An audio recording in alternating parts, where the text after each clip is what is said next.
Nenhum homem pode banhar-se 2 vezes no mesmo rio, pois na segunda vez o rio já não é o mesmo, nem tampouco o homem. Heráclito de Éfeso.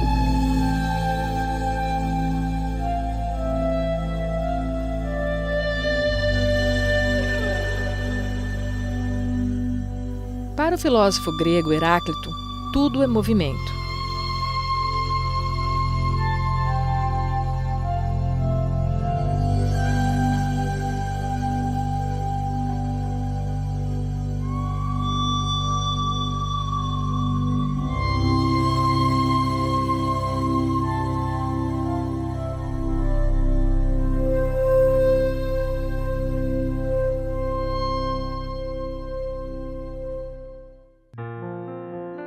Diego tem 11 anos e, de vez em quando, gosta de brincar no rio. Segundo Heráclito, depois que ele sair da água, ao retornar, não será o mesmo rio, nem o mesmo menino. Tudo é movimento.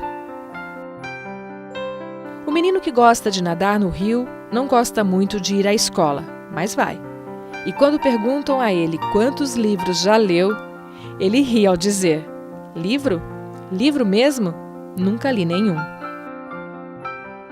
Diego ainda não consegue avaliar que diferença faz na vida dele ler ou não ler livros. Afinal, ele sabe andar de bicicleta e não foi nos livros que ele aprendeu.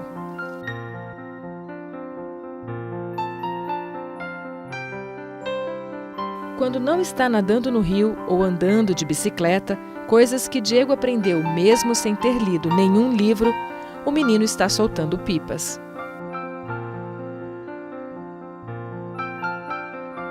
Pipas que voam como gaivotas. O que Diego não sabe é que os livros ensinam que gaivotas que voam mais alto enxergam mais longe.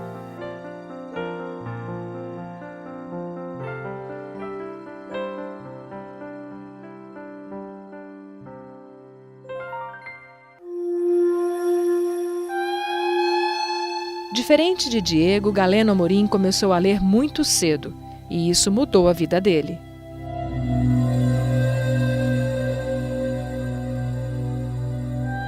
Os livros transformaram para sempre a minha vida. Eu tenho uma trajetória de ter sido criado numa família muito pobre, sem muitas perspectivas na vida. De repente o livro chegou, assim, muito que por acaso, porque era uma família de roceiros, de pessoas que trabalhavam em atividades mais pesadas, todos muito mais velhos que eu. Quando eu fui morar com essa família, os mais novos já eram adultos, meus irmãos, portanto, e que trabalhava na lavoura, que trabalhava como caminhoneiro, que trabalhava em serviço pesado e não tinha livros na casa.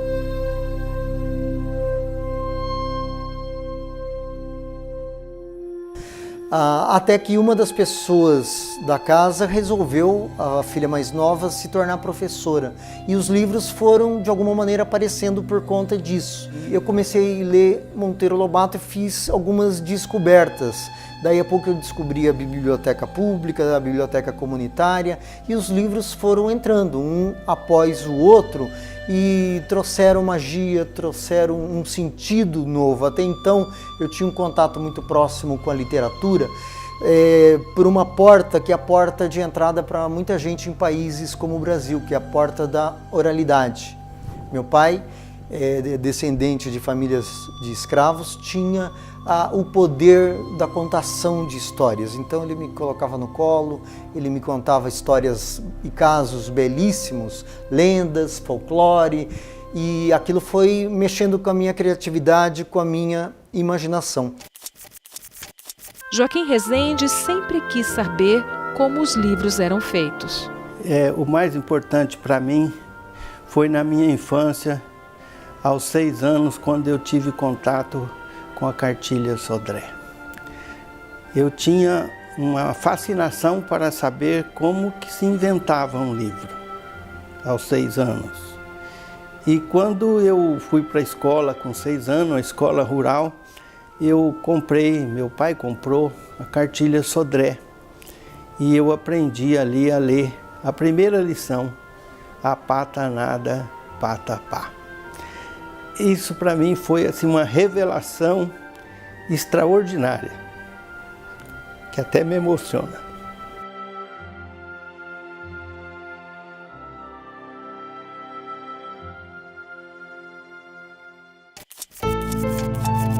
Paulo Freire quis que as pessoas lessem para além da névoa. Não basta saber ler que Eva viu a uva. É preciso compreender qual a posição que Eva ocupa no seu contexto social.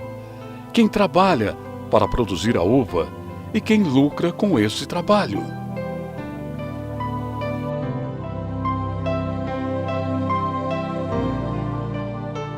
Melinhadas ainda trabalha para desocultar o que a névoa esconde e acredita no poder do livro.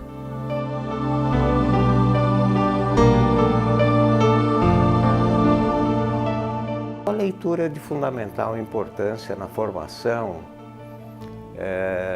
eu diria, na formação de um olhar crítico frente à realidade, não é?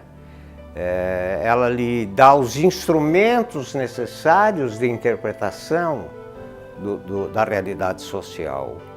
E esses instrumentos você vai trabalhando eles junto com os educandos, você mesmo vai aprendendo com as observações do educando. Então a leitura é de uma importância fantástica nesse descortinamento daquilo que a gente propõe a olhar e estudar.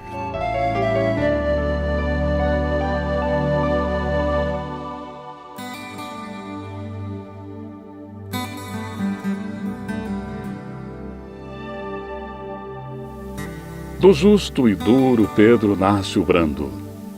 Vede da natureza o desconcerto.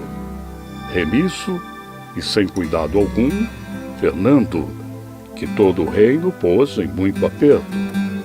Que vindo o castelhano devastando as terras sem defesa, esteve perto de destruir seu reino totalmente.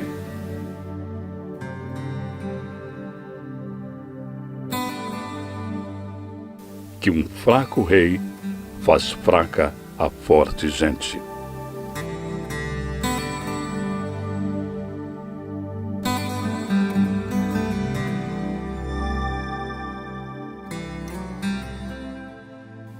Diego, que aprendeu a andar de bicicleta, empinar pipas e nadar sozinho sem ter lido nenhum livro, poderá nunca saber quem foi Camões. E tudo bem. O que não está nada bem é o forte Diego vir a se tornar um fraco, conduzido por um fraco rei.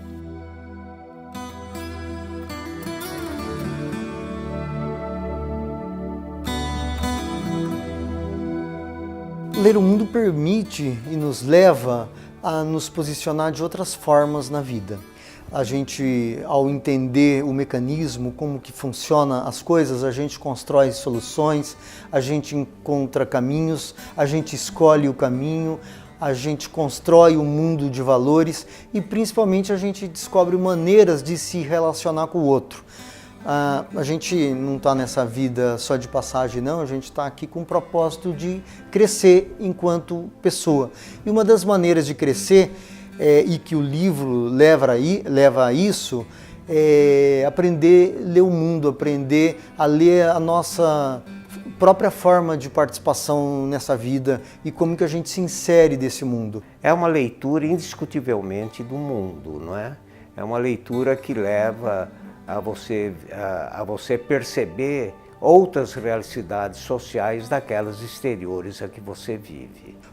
Durante todas as fases da vida, o livro leva a gente até isso. E a gente só vai mudar o mundo se a gente fizer uma leitura correta, adequada, e não só uma vez, porque senão ia à escola uma vez e resolvia, mas o tempo inteiro, porque o mundo é dinâmico.